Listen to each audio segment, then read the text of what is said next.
સમાચાર પાટણમાંથી ડિંડરોડ ગામમાં યુવક પર ઝેરી મધમાખીઓનો હુમલો। યુવકના મોઢા પર 100 થી વધુ મધમાખીઓએ ડંખ માર્યા હોવાની વિગત છે। પરિવારજનોએ 108 કોલ કરીને મદદ માંગી। 108ની ટીમને પીપીઈ કીટ પહેરી યુવકનો બચાવ કર્યો।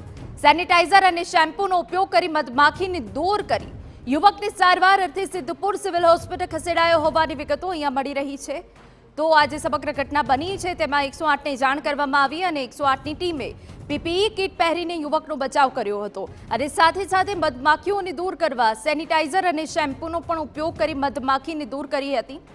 જે રીતે અહેવાલ પ્રાપ્ત થતા હોય કે જેમાં મધમાખીઓનો હુમલો હોય કે જેમાં ડંખ મારે, એક ડંખ મારે, બે ડંખ મારે, પરંતુ આ યુવકના મોઢા પર 100 થી વધુ મધમાખીઓએ ડંખ માર્યા છે। ત્યારે અમારા સંવાદદાતા જિગ્નેશ પટેલ વધુ વિગતે વાત કરવા જોડાયા છે। જિગ્નેશ, શું વિગત?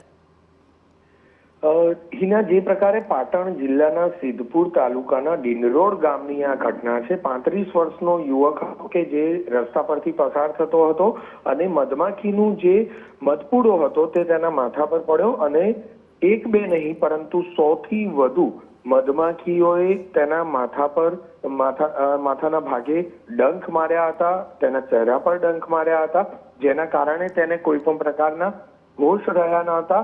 108ની ટીમે જ્યારે સ્થળ પર પહોંચી સમય સૂચકતા વાપરી અને 108ની ટીમના જે ઈએમટી લલિતભાઈ પરમાર અને પાયલોટ ભરતભાઈ પ્રજાપતિ જે હતા તેમણે તાત્કાલિક ધોરણે આખરે આ યુવકને 108 એમ્બ્યુલન્સમાં કેવી રીતે બેસાડવો તે માટે સમય સૂચકતા વાપરી અને પીપીઈ કીટ જે અંદર આપેલી હોય છે 108 એમ્બ્યુલન્સમાં તેનો ઉપયોગ કર્યો અને તે યુવક પાસે પહોંચવું જ તેમના માટે શરૂઆતના તબક્કે મુશ્કેલ હતું। તેઓ યુવક પાસે પહોંચ્યા, પીપીઈ કીટ પહેરીને પહોંચ્યા અને જે 108માં રહેલું સેનિટાઈઝર છે તેનાથી સ્પ્રે કરી અને મધમાખીને દૂર કરી, શેમ્પૂનો પણ ઉપયોગ કર્યો। શેમ્પૂના કારણે જે મધમાખીઓ ચોંટી ગઈ હતી તેને દૂર કરવામાં આવી, શરીર પર ચોંટેલી મધમાખીને દૂર કરી અને આ ઝુંડને દૂર કરવામાં આવ્યું અને ત્યારબાદ 108ની ટીમ દ્વારા આ સૂઝબૂઝ કેળવી અને જે દર્દી હતો તે દર્દીને એમ્બ્યુલન્સમાં ગોઠવી અને ત્યારબાદ તેને સારવાર અર્થે